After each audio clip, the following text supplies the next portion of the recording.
بہت شکریہ سر. اگلا سر میرا سوال ہے روزے کی نیت کی وضاحت فرمائیں سر. روزے کی نیت بیسکلی یہ سوال کیا ہے؟ یہ تو بڑا سادہ سوال ہے اور سادہ سا جواب ہے. بھئی روزے کی نیت کیا ہے؟ بھئی میں نے روزہ رکھنا نیت کر لی. بیسکلی میرے نزدیک تو یہ ہے ایکچولی جو رسول پاک کی تعلیمات ہیں، جو رضوان اللہ کریم کی تعلیمات ہیں، یا جو آپ ہمارے ان کی تعلیم لے کے آپ ہمارے پاس تشریف فرما ہے، آپ کی تعلیم کے مطابق روزے کی نیت کیا ہے؟ دیکھیں آپ نیت کے لیے کوئی الفاظ اس طرح سے ایسے جو ہے نا وہ نہیں ہے کہ وہ پڑھیں گے تو آپ کے روزے کی نیت کامل ہوگی. یہاں یہ عرض کر دوں کہ رات یعنی افطاری کے بعد اگلا یعنی وہ دن شروع ہو جاتے ہیں اسلامی اعتبار سے، تو میں نے نیت کر لی بھئی میں روزہ رکھوں گا، بس کافی اتنا میرے مطلب مائنڈ میں ہے میں نے روزہ رکھنا ہے. بالکل. اب اس کے لیے الفاظ سے دہرانا وہ کوئی شرط نہیں ہے کہ میں وہ دہراؤں گا، منہ سے بولوں گا، یا سحری کے وقت سحری کھانے کے بعد پھر میں وہ الفاظ زبان پر لے کر آؤں گا تو اس کے بعد ہی جناب میرا روزہ جو ہے نا وہ کنسیڈر ہوگا. اگر میں الفاظ نہ دہرا سکا، سویا رہا، سحری کے ٹائم نہ اٹھا، میری آنکھ کھلی 8 9 10 بجے 12 بجے، تو میرا کیا روزہ نہیں؟ میں نے جب نیت کر لی کہ میں روزہ رکھنا ہے تو اس کے لیے الفاظ مطلب دہرانا وہ الفاظ کہنا نہیں، کوئی فرض اور واجب ضروری نہیں ہے، بالکل بھی ضروری نہیں. بالکل ٹھیک. اچھا سر، آپ نے ابھی ایک بڑے خوبصورت الفاظ ادا کیے تھے، مؤکدہ اور غیر مؤکدہ. ناظرین اور ہم سر، میں معافی چاہتا ہوں آپ سے، ہم جس معاشرے میں سانس لے رہے ہیں، جس معاشرے میں آپ جی رہے ہیں اس وقت، رسول پاک نے آف کورس ہمارے بارے میں بہت ساری احادیث ہیں، مگر اگر ہم آسان کر دیں ان الفاظ کو ہم سادہ لوگوں کے لیے، تو مؤکدہ، غیر مؤکدہ، سنت، نوافل، وطر میں ہم پھنسے ہوئے ہیں. سیریسلی میں نے بہت سارے لوگوں کو ایسے کہتے سنا ہے، یار میں نے نا اتنی لمبی نماز نہیں پڑھی جاتی. میں نے ایسے بہت سارے لوگوں کو کہتے سنا ہے، وہ کہتے ہیں یار صرف فرض پڑھ لو. میں نے ایسے بہت سارے لوگوں کو کہتے سنا ہے جو کہتے ہیں کہ اچھا جیسے عشاء کی میں اگزامپل کوٹ کرنے لگا ہوں، 4 فرض پڑھ لیں، 2 سنتے پڑھ لیں، 3 وتر پڑھ لیں، اوکے. اچھا ان کے بارے میں سر مؤکدہ کتنی ضروری ہیں، غیر مؤکدہ کیا بہت ضروری نہیں ہیں؟ میں نے ایک صاحب کو ایسا بھی کہتے سنا، سہیل احمد نام ہے ان کا، اور بڑا اچھا طالب علم ہے دین کے، اور وہ مجھے کہنے لگے کہ الیاس صاحب جو مؤکدہ سنتے ہیں، آپ کو کیا پتا جب رب کائنات اپنا تخت لگائے گا روز محشر تو آپ کو پیش کر دیا جائے گا، رب کائنات پوچھے گا کہ تو نے مؤکدہ سنتے میں جو میرے نبی نے لازم دی تھی کیوں نہیں پڑھی؟ اور رب کائنات ہے وہ وحدہ لا شریک ہے، وہ کہے یہ تو فرض سے بھی زیادہ ضروری تھی. تو مطلب یہ تو وہ باتیں ہیں جن کا کوئی کہیں ریٹرن میں کوئی جواب یا کوئی وجود نہیں ہے، ایک بندے کی فکشنز ہیں، ایک بندہ سوچتا ہے ایسا، ایک تھاٹ ہے اس کی. آپ سر تعلیم و تربیت کے مطابق، حدیث اور قرآن کے مطابق اس پہ کچھ فرمائیے.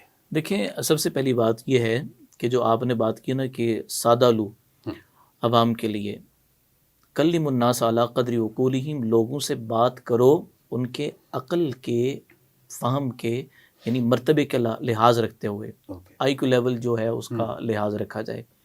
یہاں میں نے جو اصطلاح استعمال کی سنت مؤکدہ کی، سب سے پہلے اگر میں مختصراً یہ عرض کر دوں کہ فرض جس پہ عمل ضروری ہوتا ہے اور اس کے انکار سے آدمی اسلام سے خارج ہو جاتا ہے، ٹھیک ہے.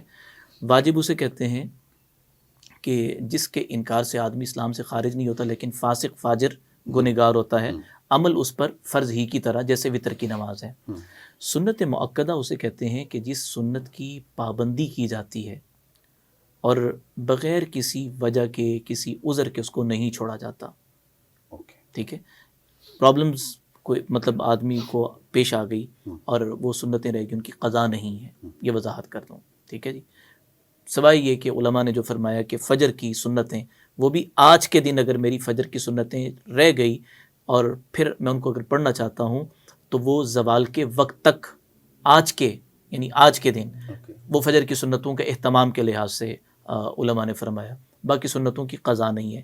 سنت غیر مؤکدہ یعنی جو عشاء سے پہلے کی ہیں، عصر سے پہلے کی ہیں، ٹھیک ہے، ان سنتوں کو غیر مؤکدہ کہا جاتا ہے. پڑھ لینے پہ اجر ہے، چھوڑنے پہ کوئی مواخذہ نہیں ہے. سنت مؤکدہ کو آدمی تواتر کے ساتھ بغیر کسی عذر کے جان بوجھ کر معمول بنا لے تو اس پر وہ گنہگار بھی ہوگا اور مواخذہ بھی ہوگا اس کا. ٹھیک ہے. یہ حیثیت ہمیں یعنی جو بتائی گئی ہے کتب کے ذریعے، پھر نبی علیہ الصلوۃ والتسلیم کے معمولات کو دیکھ کر مجتہدین نے ان چیزوں کو مطلب یہ بنایا اس طرح سے. باقی اگر میں یہ کہوں کہ جی نفل میرے لیے اسی طرح لازم ہے جس طرح فرض ہیں، تو بھئی یہ تو دین میں یہ تو اپنی ٹھیک مطلب اس طرح کا نہ ہو. باقی اہمیت ضرور ہے اور آدمی کو اس کا اہتمام رکھنا چاہیے. باقی چونکہ بات تھی اصل تراویح کی، سنت موقدہ ہے تو سنت موقدہ کا آدمی کو اہتمام کرنا چاہیے. اچھا سر، دوسرا میں نے بہت سارے ایسے پوڈ کاسٹ کرتے ہوئے مولانا صاحب کو سنا، جو بہت سارے ایسے ریلیجیس اسکالرس ہیں ان کو بھی سنا. میں نام نہیں کوٹ کرتا، ہم ٹائم شارٹ ہے ہمارے پاس. تو وہ یہ کہتے ہیں کہ آپ خالی فرض پڑھ لیں. یہاں ہم کہاں فال کرتے ہیں؟ فرض پڑھ لیں، یہاں کوالٹی اور کوانٹیٹی دو چیزیں ہیں. نماز کی کوالٹی میں جو فرق ہوگا وہ نوافل سے پورا ہوگا، کوالٹی میں، کوانٹیٹی میں نہیں. کوالٹی میں، اوکے، ٹھیک ہے. مطلب میری ظہر کی میں نے 4 فرض پڑھے ہیں، اب اس کی کوالٹی میں جو فرق ہے وہ میرے نوافل سے پورا ہو جائے گا. اور علماء سے سنا ہے جو آدمی نفل چھوڑنے کا عادی ہو جاتا ہے اسے سنت مؤکدہ چھوٹتی ہیں. سنت مؤکدہ جس سے چھوٹتی ہیں اس سے واجب چھوٹتے ہیں، جس سے واجب چھوٹیں پھر اس سے فرض چھوٹنے لگتے ہیں. دیکھیں جب مالک نے بنایا ہی اس لیے وما خلقت الجن والانس الا لیعبدون، اور آج اگر کوئی وہ حدیث غلط رنگ میں پیش کرے، بشروا ولا تنفروا ویسروا ولا تعسروا، خوشخبری دو، نفرت میں نہ ڈالو، نفرت نہ پھیلاؤ، آسانی پیدا کرو. آسانی کا یہ مطلب نہیں دین کو ہم کم کر دیں، ٹھیک ہے نا. یہ غلط تصور ہے. جو 14 صدیوں کے تواتر سے ہمیں جو چیزیں ملتی ہیں ہم نے ان کا اہتمام کرنا ہوگا. مجبوری کے درجے میں کوئی آدمی مسافر ہے، مسافر کے لیے تو فرض نماز 4 جو ہے نا 4 وہ 2 رکعت بن جاتی ہیں. بالکل. اچھا صاحب، میرا جو سوال ہے آپ سے وہ یہ کہ نماز قصر، سپوز میں یہاں رہتا ہوں، کتنے فاصلے پہ جا کے مجھ پہ واجب ہوگی نماز قصر؟ پہلا. دوسرا، کتنے دن کے لیے میں وہاں رہوں گا تو میرے لیے واجب ہوگی نماز قصر؟ اس کے بعد 2 باتیں. تیسری بات یہ کہ نماز قصر جو ہے کن حالات میں واجب ہے؟ 2.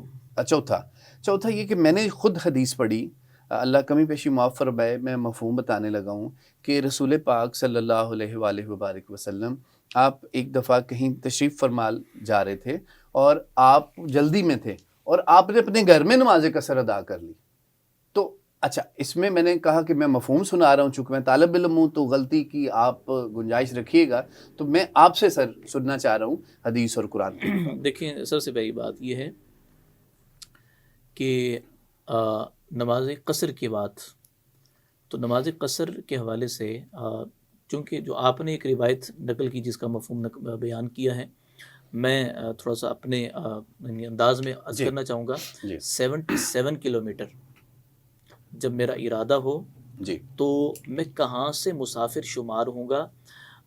جہاں سے میرے شہر کی آبادی ختم ہوتی ہے. میرے شہر کی آبادی ختم ہوتی ہے، مثلاً کی بات ہے میں اسلام آباد کی طرف سفر کر رہا ہوں تو موٹر وے پہ، وہاں جہاں سے یہ مووی وغیرہ بنتی ہے مسافروں کی، مسافر بسوں پر، تو وہاں سے مسافت شروع ہو جاتی ہے. ہم جب یہ مسئلہ پڑھ رہے تھے 2009-10 میں حدیث کی کتاب کے اندر، تو اس وقت قبلہ استاذ گرامی نے بتایا تھا کہ بہت پہلے لاہور شہر کی جو حدود تھی، یہ تو میں نے اپنے بچپن میں دیکھا کہ ہم راوی سے جو ہے نا وہ ہوتے تھے بھئی اب لاہور شہر میں داخل ہوئے ہیں. آج وہ جو ایک یعنی یادگار سی بنائی ہوئی ہے، اب لاہور شہر کافی آگے تک چلا گیا. ٹھیک ہے جی. تو جب میں اپنے شہر کے گھروں کو چھوڑوں گا وہاں سے میں مسافر شمار ہوں گا. اور کتنے دن تک؟